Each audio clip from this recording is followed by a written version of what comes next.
Good evening, wherever you're watching us from. We say Karibu Sana, and welcome to another exciting and learning episode of the Riverside Counsel. I'm your host, Davina Anyanga, and today I'm joined by a very amazing guest. Actually, we have a pediatrician on the show. So, Dr. Thank you for honoring the invitation, and Karibu Sana to the show. Okay, thank you so much. So my name is Jemima Njagi. I'm a pediatrician currently based at Central Memorial Hospital, that is in Thika. So welcome to this learning session. We are going to learn more here. Okay. Thank you so much for coming. So today, what do you have in store for us? What do you want us to talk about? What do you want to educate us? Okay, today is a very an interesting topic we are going to discuss. We want to know more about it. This is about growth and development in children, what we call growth, how these children grow since the time that they were born until they reach at an older age. So that is it, growth and development. Okay, so as you've heard today, we are tackling growth and development from, I think, from conception up to that certain age that she's going to tell us. Yes. So remember our social media platforms, Facebook and Instagram at Riverside TV KE. Watch us at YouTube at Riverside TV Kenya. And you can send your SMSs, your questions, your comments via the number passing through your screen. Thank you so much for tuning in. So we can start. Could you please tell us what is the meaning of growth and development? Okay, first of all, yes, we need to understand the meaning. So when we say a child is growing, growth is increase in size. Like this child becomes bigger in terms of size. And this is due to the multiplication of cells. The body cells are multiplying. So that is why we say it is increase in size. So that is what we call growth. Now they go hand in hand with the development. So development now is in terms of function. Maturation of cells, maturation in terms of functions, and mostly it's the maturation of the central nervous system. This is the brain. So in terms of brain, now you say this child has developed because now the functions, complexity of the function. So this is now the development. So they go hand in hand now, growth and development. Yes. So when you talk about, you say you said growth is increase in size, right? Yes, Or it concerns the multiplication of the body cells. Yes. So when maybe about development, sometimes when you see maybe I could say the two babies, the infants maybe perhaps, wakati maybe sometimes they start smiling, they start ukifanya hivi your hand, they're moving. So could you say that's part of development? Yes, it is. You're Okay. right. You're right. Sawa. So what are the key points to note? Maybe I could say that now my baby is growing, or maybe now this growth is occurring in this particular baby. Okay, one thing, maybe I'll start by saying that the first 2 months of breastfeeding, that infant who is breastfeeding, the first 2 months, they usually have faster growth compared to those that are formula fed. Remember when you were here, we talked about breastfeeding. Yeah. So it is still an issue because you see, when you don't breastfeed your baby again, the growth is going to be altered. So that's what we are saying. The 2-month-old babies grow faster, actually very fast. Those who are only on breast milk, because of the content we said of the breast milk, compared to those that have are being fed on other things like formulas and all that. So that is one point to note. We also, another point to note is that we have something we call mid-arm circumference. This is the arm, the full arm. So the mid-arm circumference here, this is how we measure this. And this is a very, very good indicator of adequate nutrition. We are able to say this child is the nutrition. We are not malnourished. I mean, wasted, the babies that are wasted. So we use this to measure. So it's a very, very good, we call it mid-arm circumference. It is what we use now to measure now there. It's a good indicator for the adequate nutrition. So Something else to note is that growth is very rapid. It is very rapid in the first year of life. Okay. So those children, when you talk about the first year, does it include before birth, or you say the first year? The first year after now they are born. Okay. Now the very first year, 1 year old baby. Okay. So that is what I'm talking about. So the growth proceeds very rapidly again. It's so fast. Yeah. That is why you don't, we need to be keen on that time when the child is on, in terms of nutrition, in terms of breastfeeding. Remember we said it should be at least up to 2 years or even beyond. So when you deny this breast milk, when you don't give when the baby starts weaning, you deny them like the balanced diet within the first year, you are doing a very big harm, because here growth is very rapid. And then after that, the growth again it remains steady at again at 5 years. So those are some of the points to note. Yeah. So let me just remember when you talked about the mid-arm circumference. Yes. So wakati maybe the babies are being taken to the clinic, so is it a must they be measured there? Sometimes it's good, but normally you see when you see a kid come in, you are able to tell there's something unusual. This baby is very, very wasted. Yeah. These two, you see, we call them to pads, the pads, the breastfeeding pads. We don't have the calf. These are supposed to be fat. So you see, they are wasted, the hands, the feet, everywhere, even in the abdomen, it's very wasted. Like you can count even the ribs. Very wasted. Now here we know we are headed to, we call it this abnormality, we call it malnutrition. Maybe you have heard of it. So this malnutrition, we check now, it is by doing the mid-arm circumference. This is what we use. Maybe in another next we shall see on malnutrition, because it's a common illness in under 5. And it's because of we are not giving the right diet. So that is why it is the indicator. So we don't measure every kid. You are able to tell which one to do that, the mid-arm circumference on, but it is good to do it. Okay. Yes. So maybe my baby is not breastfeeding well, let's say that. And then, we have to do that mid-arm circumference measurement. So what could you advise? Maybe should I introduce him or her to formula or what? Because we are advised not to give them anything else apart from breast milk. Now, when you find that now what we are measuring is the circumference. Okay. This circumference here.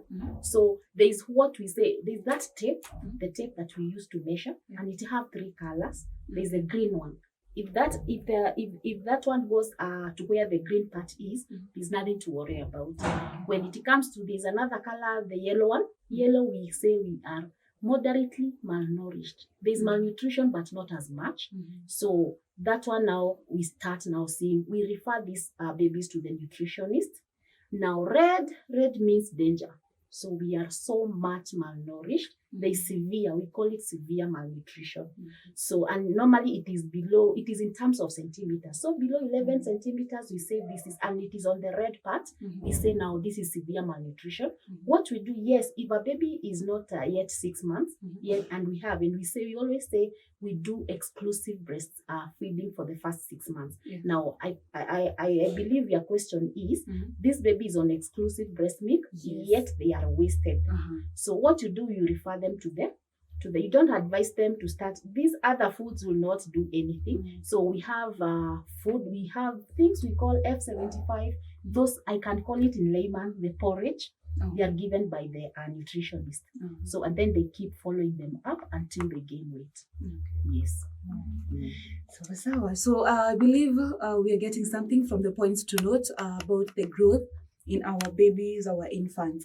So do we have could you say we have different age groups to concerning this growth and development thing from babies, infants, and all that? Yes, we have different age groups. First of all, let me say that growth starts at conception. Conception, I mean, it's after fertilization. Now, when this baby now starts forming, now that is the conception. So growth starts right there. So number one, we have one group. The first one, we call it perinatal period. Perinatal is when the conception happened, the fertilization we are saying, until the first days. The first 7 days, first 7 days of life. So this baby is in a perinatal period. So that is group number one, the perinatal period. We also have we say that these are fetus. Fetus now, these are the products of conception up to birth. The products of conception until we give birth. You get? Yeah. So now this is a fetus. Now we have neonatal period. Which period is this? The neonatal period is 7 days now to 28 days. After birth. After birth now. After birth. So the first one I said perinatal period, it is from conception to the first 7 days. Inside, not outside. But now when we say neonatal period, it's between the 7 days of life the baby has been born until 28 days old. That is the neonatal period. We also have infancy period. An infant is now a bigger child. That is from 1 month to 1 year. So that one is an infant. I know these terms are confusing. Very confusing, because sometimes Yes. you could find someone saying an infant, yet they mean a very baby. small babies. Yes, I know. Yeah. I know. So we have now infants. Infant is now they start. We start saying this is an infant when we are 1 month, between 1 month to 1 year old. Okay. Yes. We also have another group we call toddlers. Toddlers are into brackets. We call them terrible 2s and 3s. They are terrible because this is where we find a lot of issues, and these are 2 to 3 years now. Okay. So we call them terrible 2s and 3s. The toddlers. Why? Here it is when you take these babies to hospital every time. They see now there's fire, they want to touch. You place a cup of hot something and then they throw it away, so they get burned. So these are most of the kids. This age group is what we admit a lot of time in the world. They have either burns, they fell climbing on the cupboards, they are taking what, I don't know, all those things. That's why we call them terrible 2s and 3s. So we ask the parents to be very keen when it comes to these ages. So you keep watching, because anything can happen within a yes, yes, that's why we call them terrible 2s and 3s. Now these are now the toddlers. We also have preschool children. These are between 3 to 6 years. Preschool children. School child, now it's a big child who is 7 to 12 years old. And then we have adolescents. Adolescents are both boys and girls, but we say adolescents in boys between 12 to 14 years. Sometimes others, it comes late up to 20 years. The boys, yes. Adolescent. Yes, yes. Wow. Then in girls, it starts earlier. So you see, for the boys, it's from 12. Now for the girls, it starts from 10 years to 12 years. Today, it even happens at even as early as 8 years. That's why we could see girls as young as 8 or 9 getting pregnant. Yes. Okay. And they start having their menstrual period very early. And actually, I don't know, today it's because of things like diet. Actually, the children are getting, that's why we get it so early. So those are now are the adolescents. So all that, those are the classifications, like different age groups when it comes to growth. Yes. There has been a myth going around that there are some medications given at the hospital. Maybe I'd say these vaccines. There is maybe like a vaccine like HPV. You know, some parents who are not actually, who don't have much knowledge, they will say that these are the type of vaccines that are altering our adolescents, maybe to get into the adolescent stage maybe faster, and vitu pia zimewaalter concerning their starting their menstrual periods early now. So they say like they contributing to it, but now that one is a myth. You know, when you ask me, because this, for example, this HPV vaccine just came the other day. It's not like the adolescents starting this early when they came. And actually, I'm advising any mother who has a girl between 10 years, from 10 years, to go for that vaccine. It's good. Imagine, it is good if we prevent it than having. You see, the HPV, we are preventing it. It is a prevention from now, the cervical cancer. So imagine, most of us, we are disadvantaged because at our time, it never used to be here, because as we cannot get the vaccine because we are above the age. So between 10 years, they should get the vaccine. It is very, very important. Yes. So Basawa, thank you so much, Dr. So we've talked about different age groups as you've explained. So now, is there a difference between age groups and phases of human growth? Yes, we have. It is different because this was just what group we call a certain name, and now the age groups. Now, when we come to now the phases of human growth, this is where every child passes. It is where every child passes, and we have four major phases of growth. The first one, we call it fetal phase. So fetal phase, remember we defined a fetus. So fetal phase, it usually represents 30% of the final height of this child. Yes. And then it is usually, like we said, it is from conception to birth. And we said it is the fastest period of growth. And what determines this phase, we have hormones that facilitate this phase. There are certain hormones that will work when it comes to this fetal phase. So fetal phase is the first one, the fastest phase of growth. It is between conception to birth. So that one, and we said it accounts for 30% of the final height. That is the first phase. So the second phase is infantile phase. Remember, we said an infant. So infantile phase. So infantile phase accounts for now 15% of the final height of this child. Okay, so fetal phase 30%. Then infantile phase accounts for now 15% of the final height. And this one, it is when we have inadequate growth here during this period, the infantile phase, we have something we call failure to thrive. Failure to thrive, it's like, okay, I don't say it is the same as malnutrition, but the child does not grow, they're just there. So failure to thrive in terms of the weight, the child is underweight. So we call it FTT, failure to thrive. So if a child fails to grow during this phase, now we get that. So, and here growth depends on the adequate nutrition. Again, the nutrition, what you are giving this child, very matters a lot. Good health and also happiness, imagine. Wow. So don't stress this child out. The happiness, it's a contributor also when it comes to this phase. Okay. Yes. Okay, so those are two phases that we've discussed. Yes. We have two more. Yes. Okay, so we'll go on a very short commercial break, and then we'll be right back to continue with the phases of human growth.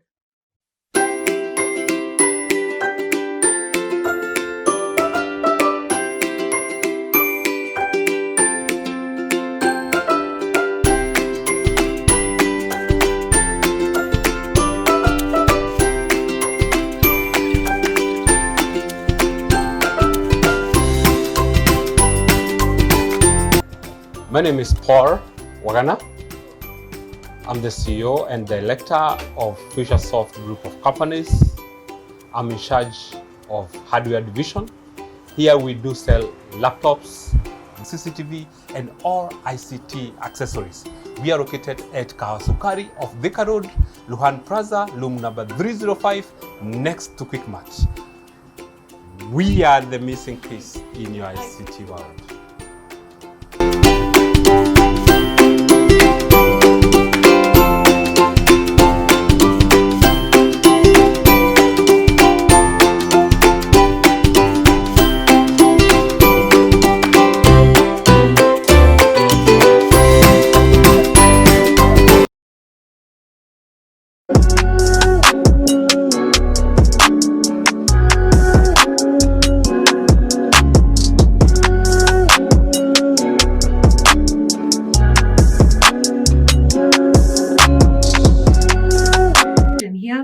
And we were talking about normal growth and development. So remember to send your questions, to send your SMSs or your comments via the number passing through your screen and our social media handles, Facebook and Instagram at Riverside TV KE.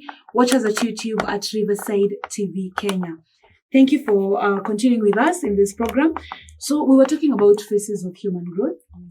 We had talked about two, So could you please continue with the phases? Okay, now we said we have 4 phases. So we talked of 2. Now the third phase, we call it childhood phase.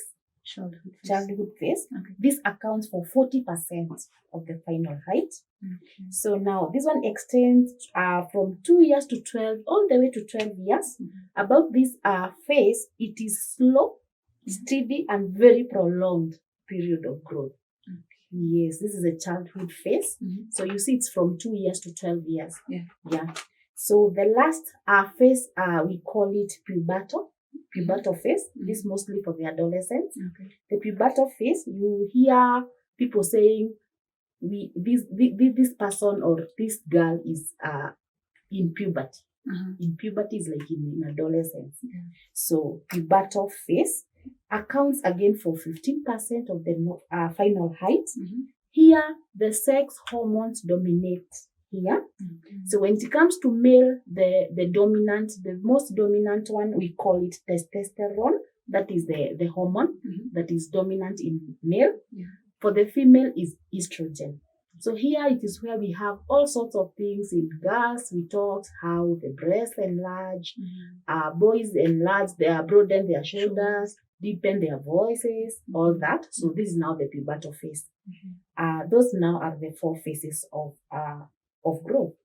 Okay. Yes. So I hope you've gotten all the 4 phases of growth concerning the phases of human growth. So could we talk about the factors influencing growth? So maybe you could tell us maybe the positive ones or the negative ones. Okay, yeah, there are factors that affect growth in a child. One, we say genetic, it is genetical. Like we have parental size. You say this child has taken over from either after the dad or the mom. So it's genetical. Or when we talk about genetical, so maybe you know those. When we talk about genetics, we talk about the teeth, right? The tall. Yes. Parents, right? Yes. So when maybe let's say I am short, so maybe there are chances are that my baby is going to take after. Yes. Or that's what you mean by that is what I mean. Okay. So the genetic is number 1 factor. Okay. We have adequate nutrition. You hear me talk of good nutrition when the child is growing, like in the first year of life. So good nutrition is key. If the baby is breastfeed this child. After they start weaning, make sure that the food is balanced. It is very much balanced. They drink water, everything. So this is the adequate nutrition. So nutrition is another factor that can affect growth. So another factor are hormones. Like we have growth hormones also. We call them trophic hormones. We have sex hormones, like we have just said in pubertal phase. It is sex hormones that dominate. There's that one for male, the testosterone. There's also estrogen for female. So we have other external factors like illnesses. Definitely when the child is sick, the growth is going to be altered because this child is not feeding well. So we expect a change when the child is sick. So these are the external factors. Social economic class is another thing. Yes, there are those the families that have a very good class. So they can afford the best food for this kid. So when you compare this to these other families that cannot compare, so the growth of these two kids is going to be it's going to be different. So this we say socioeconomic class affects.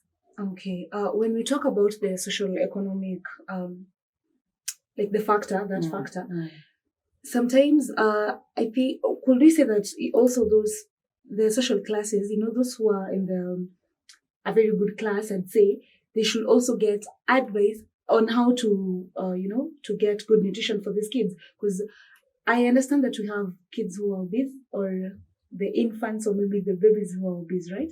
Because maybe they're taking something that is not in the correct nutrition. Yes. So in as much as they can afford, we also need to teach these mothers on the best. You see, it's not just food, the best nutrition.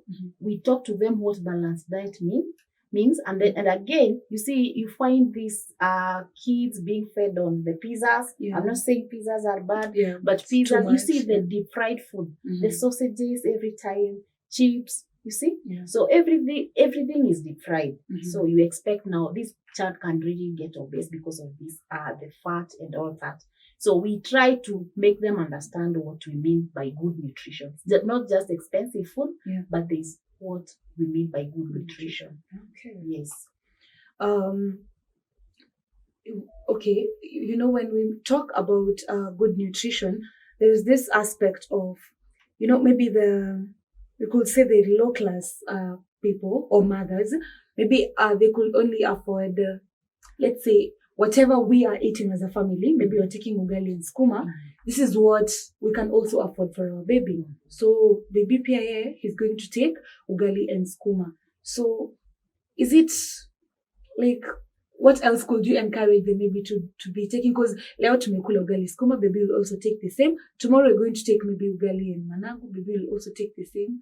So in that ugali skuma, ugali, either managu, spinach, yeah. all of the, you see the veggies are vitamins, so we don't have any protein there. Yeah. So you advise them on the affordable. There's affordable protein, like the beans, you get?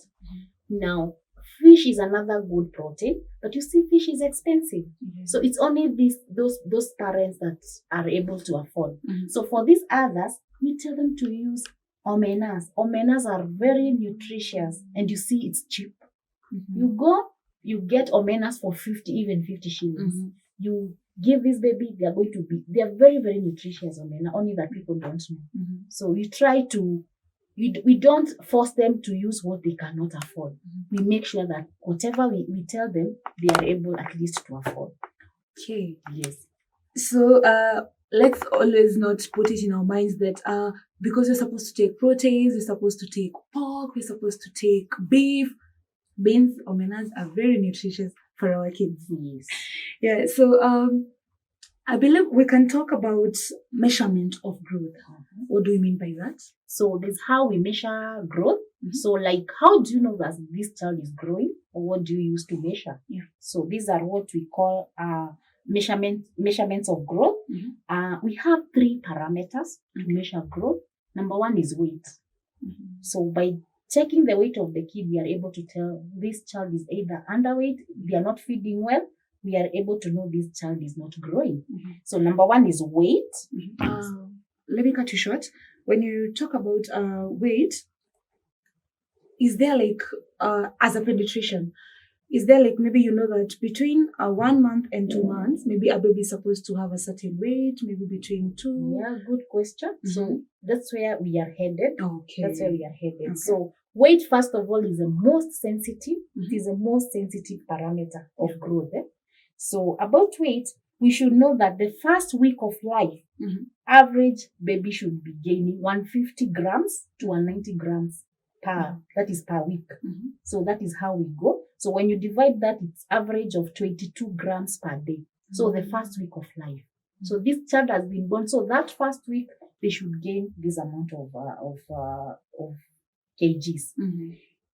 Then we should know that a normal baby should double their birth weight at 4 to 6 months.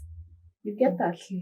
A normal baby should double their birth weight between 4 to 6 months. So when this child is coming to for maybe clinic, they are 4 months or 6 months. You ask them, even without thinking of other things, what was the birth weight? The mom has the booklet, or they even know the kgs, the birth weight. So you try to double it and see what, after weighing what you get, you start comparing. Because 4 to 6 months, they should double the birth weight.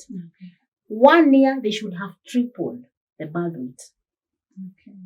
If the birth weight was 3 kgs, at 1 year, this baby should be above 9. At least above 9.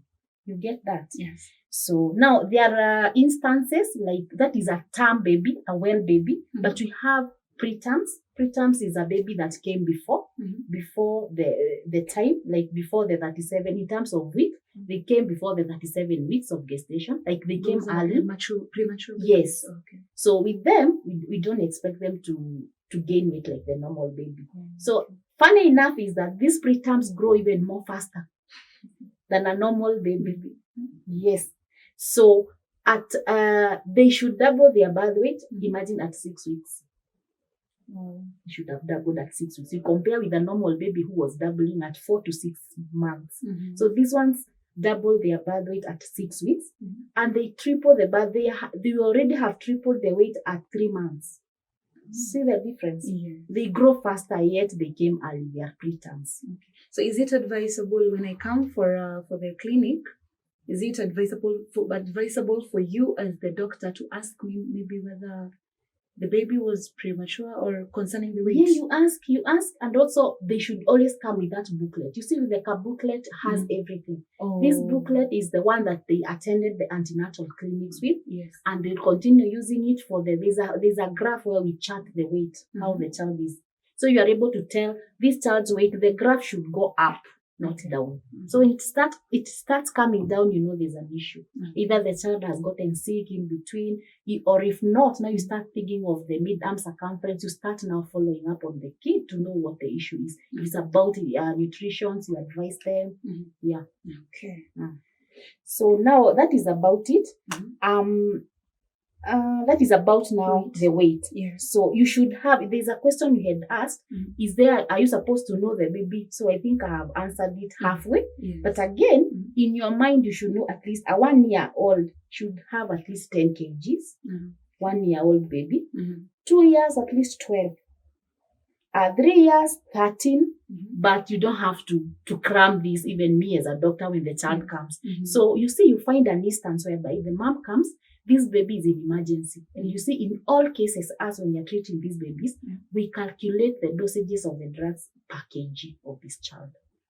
So you find this mother doesn't even know, maybe it was an emergency, they didn't even carry that booklet. So what do?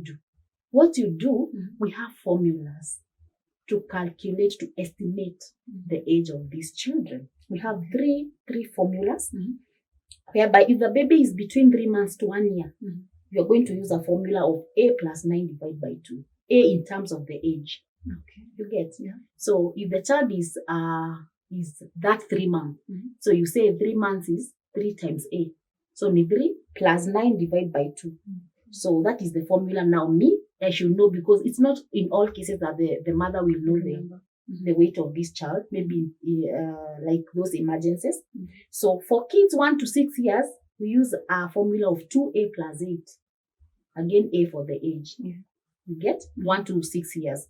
Big kids, 7 years to 12 years, now we use 7A minus 5 divided by 2. It might be. So that one now is what we should have here. Yeah. Yes, because in all cases, we calculate the dosages of these children as per kg. So you have to know the kilos of this baby. Okay. Yes. Wow. Quite interesting. So that's about weight. Yes. That's about weight. So we have another parameter, we said height. Yeah. Height is another important parameter when it comes to growth. So height, we say at birth, at least a baby should be 50 centimeters. This one is in terms of centimeters. Okay. And the weight is, you measure using a tape measure from the head to the toe, when the baby is straight to down, up to down. Yeah. So it should be 50 centimeters. We use tape measures. Wow. Yeah. So 1 year, this baby should have gotten 75 centimeters, at least when they are 1 year old. Okay. Again, there is another formula. You do 6A plus 77 to get to know. So A is again for the height. So it is in terms of centimeters. So height is another parameter. We have one last one, very important. We call it head circumference. Head circumference is all the way round. How is the measurement of the circumference, the round thing? So what we do, we say that at birth, it is in terms of centimeters. You find that the normal is 33 to 37, an average of 35 centimeters. So what you do, you measure, again, you use a tape measure. So from the behind here, all round, and then you're able to measure, you see how many centimeters we have. You know, I'm sure you have heard of babies or seen. You see, these babies with, I would call it big heads, very and scary. So that is what you want to know. You find that for this baby, it's too way much far, and you're able to say there's an issue. So they have brain issues. We call it the CSF of the brain is the one that drains, and now the head becomes big. So that's how we know, by measuring the head circumference. So we should know the normals. So this head circumference, we say that birth between 33 to 37, average of 35 centimeters. So it increases by 2 centimeters for the first 3 months. You're able to tell. First, yes, it increases by 2 centimeters the first 3 months, each month. Now, again, increases with 1 centimeter for the second 3 months and 0.5 centimeters for the 6 months. So that's how you're able to, knowing that when a child comes with their age, you're able to calculate and see this child's head circumference should be like this and not this. Wow. So those are the measurement of growth. Yes, Weight, height, head circumference. Yes. Thank you so much. This is quite like I'd say vast information. It's very knowledgeable. So I believe you've really understood, because personally I was in a learning class. So maybe you could tell us your parting shot. Maybe talk to parents concerning this normal growth and development. Just a piece of advice. Okay. Yeah, so this is a very important thing to know. Growth and development. Growth is everything in every kid. So parents, I hope you get something all about nutrition right from breastfeeding, what I've been saying about breastfeeding, to nutrition, good nutrition. You know how the kids now should grow. At the phases of growth now you know. So kindly try to follow up and don't assume or ignore. Yes. Okay. Thank you so much. This was the only time we had. Thank you for your comments. Thank you for your questions. I believe we'll be able to answer them next time, right? Yes. So maybe you could tell us your social media handles, maybe your contact. How could we reach you in case of any information? Okay. So I have a YouTube channel about this. It is called The Pediatric World. It's all about kids' welfare, about children. So it's by name Jamie Naftali. Jamie Naftali in small letters. So in all platforms, even in Instagram, Jamie Naftali, Facebook, Jamie Naftali. My contact is 0725 393268. Yes, welcome. Okay, thank you so much. So follow pediatrician here, Jamie Naftali, and I believe you'll get more knowledgeable about your kids, about your infant, about your babies you've had. There are different age groups, and I'd say maybe phases. So it's quite a lot to learn. Thank you so much for being with us today. Until next time, have a good night.